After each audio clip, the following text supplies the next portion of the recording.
Fala pessoal, muito bom dia. Aqui quem fala é Nicolas Farto da Vertic Invest, falando para o nosso Morning Call de hoje, quinta-feira, dia 10 de outubro de 2024.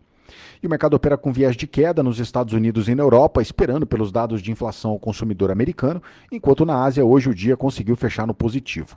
Lá na Ásia o dia fechou em alta, com o mercado chinês reagindo depois das quedas dos últimos dias, com os investidores lá esperando pela coletiva de imprensa do governo, que deve acontecer nesse final de semana e que pode dar mais informações sobre os pacotes de estímulos que foram anunciados recentemente.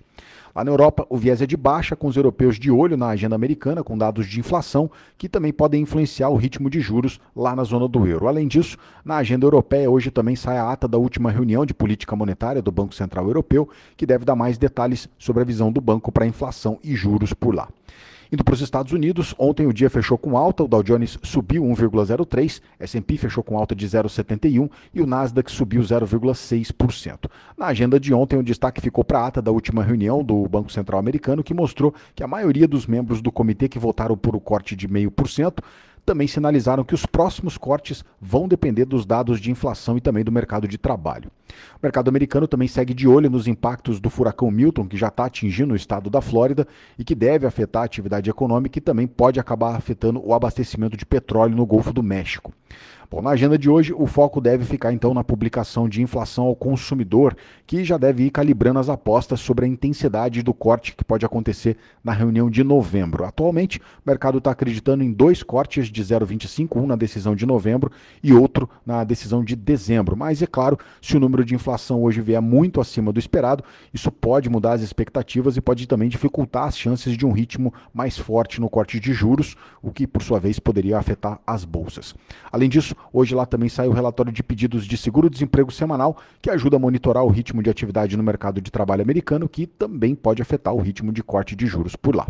Atualizando aqui as bolsas, S&P Futuro caindo 0,19, Eurostock 600 caindo 0,24, lá em Londres o FTSE está caindo 0,28%. No Japão, o Nikkei subiu 0,29% hoje e o Xangai Composite na China subiu 1,32%.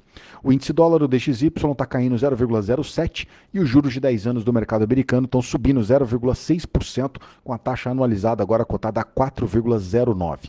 O petróleo volta a subir hoje, o Brent está subindo 1,30%, o barril cotado a $77,58. O petróleo que volta a subir com receios de uma eventual resposta de Israel contra o Irã, além dos impactos do furacão lá na Flórida, que também podem afetar a oferta da commodity. Fora isso, expectativas aí para mais informações sobre os estímulos na China, que por sua vez podem aumentar a demanda e, claro, pressionar o preço.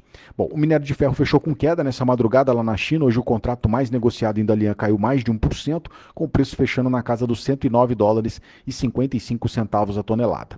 No universo cripto, o Bitcoin acumula uma queda de 1,7% nas últimas 24 horas, com o preço da criptomoeda agora na casa dos $61 mil. E por aqui, ontem o Ibovespa mais uma vez foi na contramão do mercado americano e teve queda forte de 1,18%, com o nosso índice fechando aos 129.962 pontos. Já o dólar fechou com alta de mais de 1%, com a moeda americana fechando aos R$ 5,58 ontem.